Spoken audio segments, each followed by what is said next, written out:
Good morning. Welcome to Monday Morning Coffee and Chat with Hallee Bridgeman. I'm so happy you could join me. I have my cup of coffee, so I hope you have a cup of coffee or tea and you have a few minutes while we chat.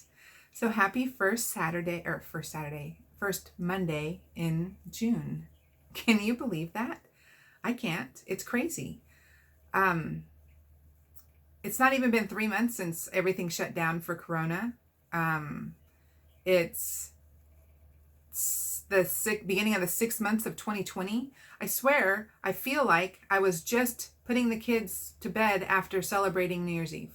It's what it feels like. I cannot comprehend how fast this year has gone. So I'm kind of ready for it to be over, but I can't comprehend how fast it's gone. It's been a crazy, crazy time. And anyway, so I hope y'all are well and enjoying summer and done with school and ready for the heat for those of you, in the Northern Hemisphere. And so today's question is, how emotionally involved do you get when you're writing? I'm going to try to answer this without stumbling too much.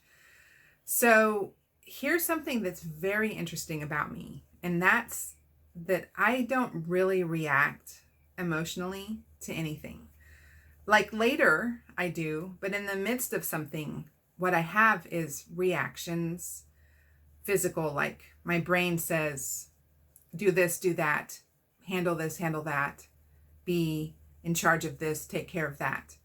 And so in the midst of a crisis, I'm that one that knows what to do. I don't freeze and I don't overwhelm emotionally and I don't react emotionally. And so I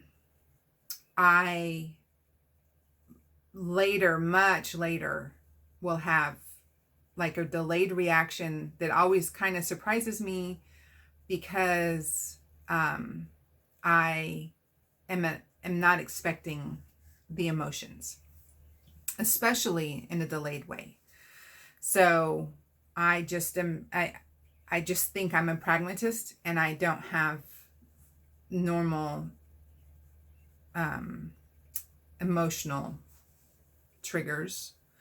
Okay, so that's in my day-to-day life. And I remember specifically when I was in the hospital and my blood pressure with having Scott, I'd been in the hospital for 10 days. My blood pressure was really, really horribly dangerous. And no one thought I was going to survive the birth of Scott. Like it was him or I, was basically one of us would live, and they just didn't think it was going to be me.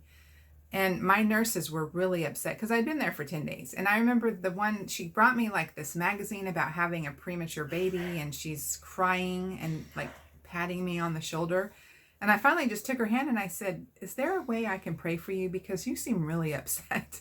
But honestly, I wasn't concerned about myself because I didn't have an emotional reaction to me. I didn't have that emotional reaction until Scott was home. And he was home. He was in the NICU for 4 weeks. And so it was a good month later that I was able to allow myself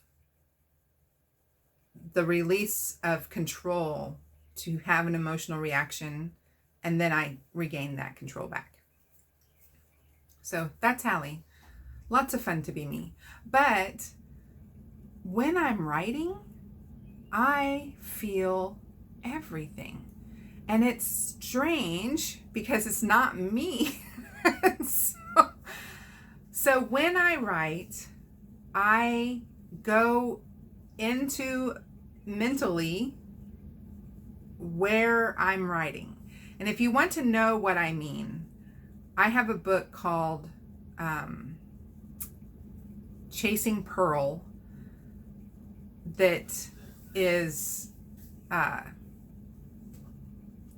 my character is me because I needed to write it really fast and I didn't have time to develop a character, and so I just went ahead and made her me. And she's an author. And if you want to know how it is to write for me, I think I did an okay job explaining it in Chasing Pearl. So, and I'll put the link on this video. Okay, so I go into my head and I am where my characters are. And I can see it, and I can smell it, and feel it, and taste it, and hear it. And it's like as if you pick me up and put me into a scene in a movie, and I'm observing everything. But beyond that, when I'm in a character's point of view, I'm also feeling what they're feeling and thinking what they're feeling. And like if you had a recorder recording me right, I would be making the facial expressions, and I would be doing my hands the way that they're doing them, and I feel their emotions. And that's really scary when you're writing the perspective of a serial killer, because it's very dark. And I was writing a harmony for Steve, and my protagonist was my antagonist was different members of a satanic cult. And I had to stop writing that book, put it aside, and basically I wrote the Virtues and Valor series before I could get back to Harmony for Steve, because I was getting deeper and deeper into like darkness in my mind, because I was going into these characters' point of views. And so it's not hard for me to write emotionally. It's just I experience the feelings. So how hard is it for me to do the emotional part of characters?